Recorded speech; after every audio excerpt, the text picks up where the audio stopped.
Ayan, so good morning. Part 2, nandito na yung ating ulo. Ito na yung sinasabi ko sa inyo na ipapalit natin.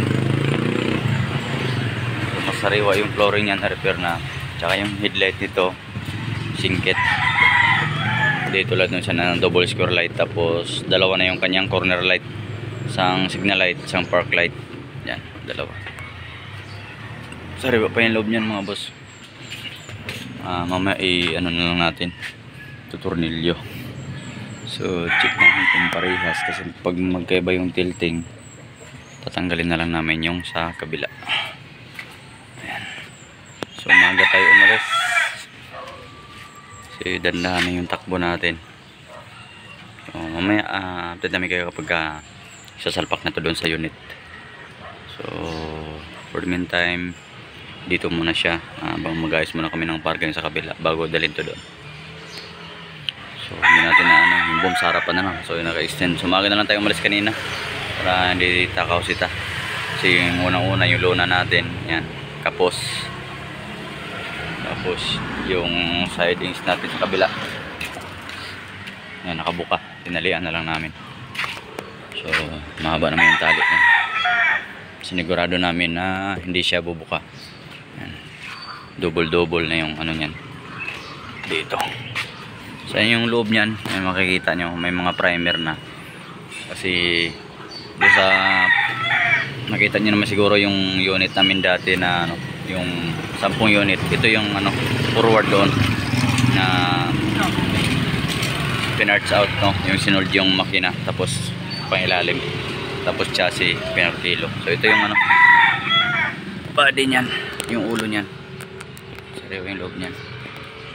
Update ko kayo mamaya kapag nandun na sa garahe ulit. So ayan, ibababa natin yung ipapalit na ulo. So nagka-problema lang tayo dito sa tilting ng isa. So tinanggal namin dito sa itaas, ang problema magkaiba.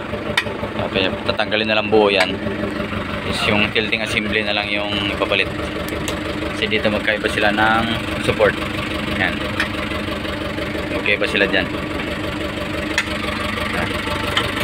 So ito na lang buo ang iuupo namin doon.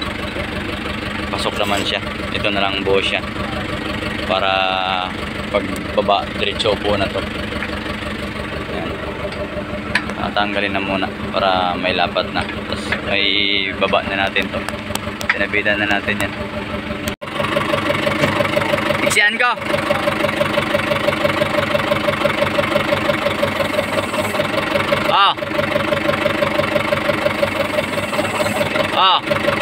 Pumasok. Iangat ko. Hindi pwedeng cable, yung boom na lang.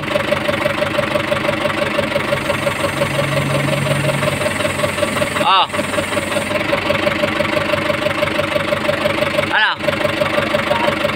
Baba. Diyan sa'yo sumakto yung chassis.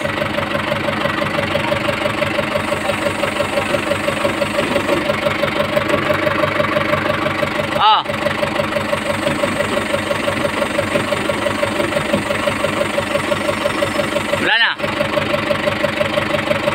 So naibaba na namin. Problema, hindi pa siya may lapat kasi magkaiba ng design dun sa gearbox. So yung gearbox niya is sobrang laki na nakataas. Yan. Problema ngayon, sasabit siya dun sa foot valve ng dating preno nito. So since hindi naman to naka gearbox na, tatanggalin na natin yung kanyang foot valve. Ayan, alisin na natin yan. Ibabalik natin yung dati niya, kasi sasabit siya dito sa gearbox. Ayan, sasabit. So dito naman sa tilting niya, pasok siya dyan. Yun lang nakaproblema. So tatanggalin muna natin para may lapat na natin siya. Tapos dito naman sa kanyang spline, magkaiba din siya. So dito sa original 4 lang, bali pa cross lang. So yung dito nakakabit sa gearbox na to is marami siyang spline. So ito yung kanyang nakakabit dyan, marami. So ang gagawin na lang natin is yung nandun sa ulo na yun na spline nung ano sa manibela, yun ang kukunin natin, yung kasawa na. So tatanggalin na muna natin to para may lapat na muna natin to, tapos may kabit yung kanyang torsion para may angat na natin. Tapos saka na natin ayusin yung kanyang coupling ng gearbox. Yan, medyo marami-raming conversion to. So dito yung linya ng hangin puntang football tinanggalan namin. Inalis na yun.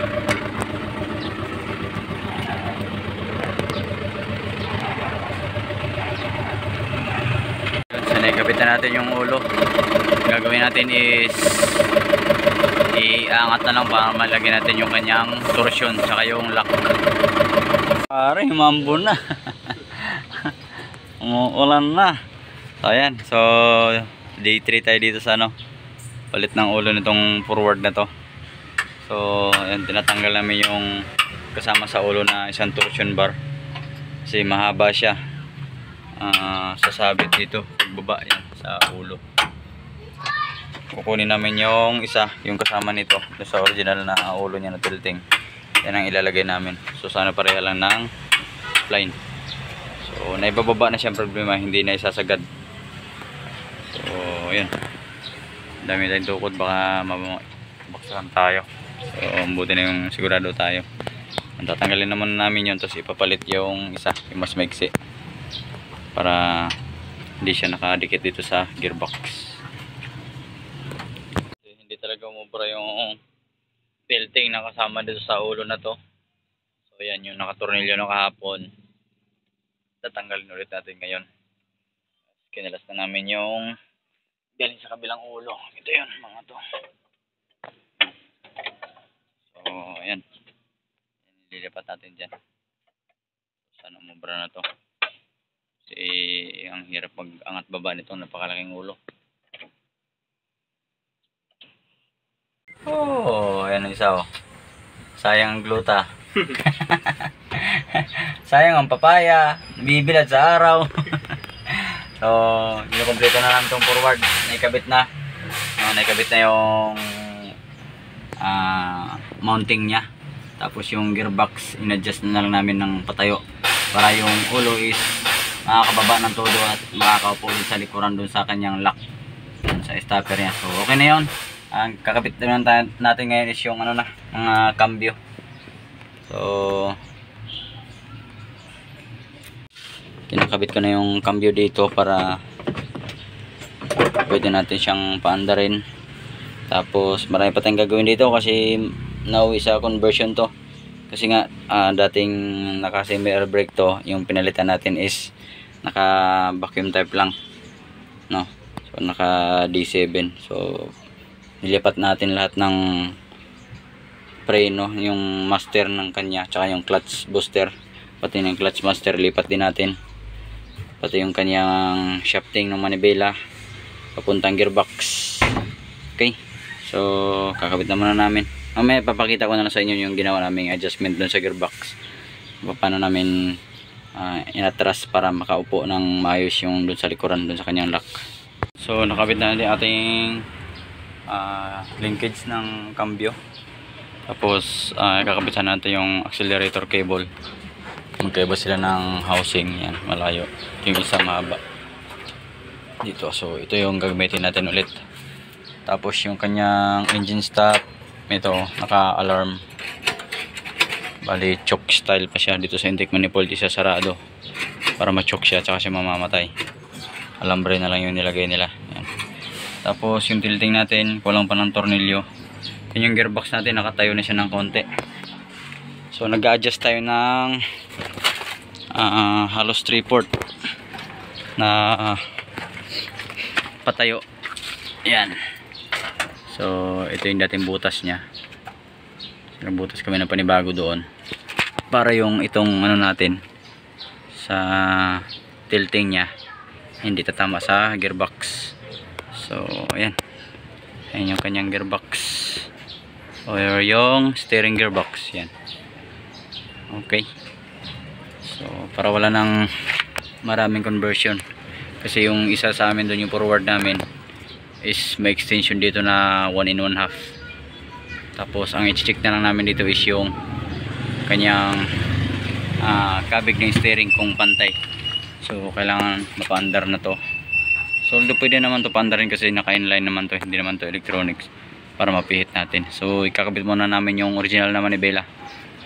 Kasi ang style nito, ayan, hindi siya spline type dito. Ayan, nakatornilyo lang siya dalawa. Ayan, built in pati. Yun ang ating ayusin. Okay, yun. So natanggal na namin yung kanyang manibela. Ayan. So tatanggal na rin yung shafting dito na karugtong ng cross joint sa baba. Ililipat naman yung original na shafting nitong truck dito. Yung dito sa ulo na kasama na manibela, tinanggal namin yung shafting kasi magkaiba sila ng spline doon sa may gearbox. So imamatch pa rin namin, kaya binaklas namin yung kasama dito sa ulo. So ayan na, nabaklas ha, pinahirapan tayo. Nakalating oras din tayo nagpupukpok dito para lang matanggal. So yung isa kakalasin na namin. Okay, so ito yung dito sa ulo kasama. Ayan, tapos yun naman yung sa original na ulo nya. So nililinis na lang para pagpasok namin is smooth din dun sa bearing, hindi sasabit. Bandang itaas lang yung setas yan. Tapos yun kasi ang ano, magkaiba sila ng spline. Mo dito ulit, hindi pwede na yun. So dito naman pantay sila. Yan, punta dito sa itaas, dito lang sila kakatalo. Yan, mas maiksi dito. Sana namin tatanggalin yon sa tornilyo. Ayun problema, nakatago to nandyan sa loob nito, dyan sa loob. So wala tayong access para mabihit na. So ayun, tinanggal natin buo. So sasalpak natin buo din to ngayon. So ito yung sa akin, makikita nyo marami siyang spline. Okay, nasaan yung isang ano, ikakabit na natin dito yun. Tapos ito kasi apat lang. Ano yan sa tambol, yan sa tapalodo ng minidam. Yan, ipapasok mo yan dyan. Okay, sagad mo yun, diba, sakto. Tsaka mo nga ito itulak pataas. Tara, tusok. Shoot mo lang, shoot.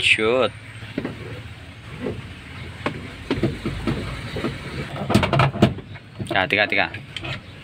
Okay, tulak. Steady mo. Okay, tulak. Yun. Okay, sagad mo. Yun. Okay, tika lang. Yan, so ayan na, may lumabas na yung kanyang kanal.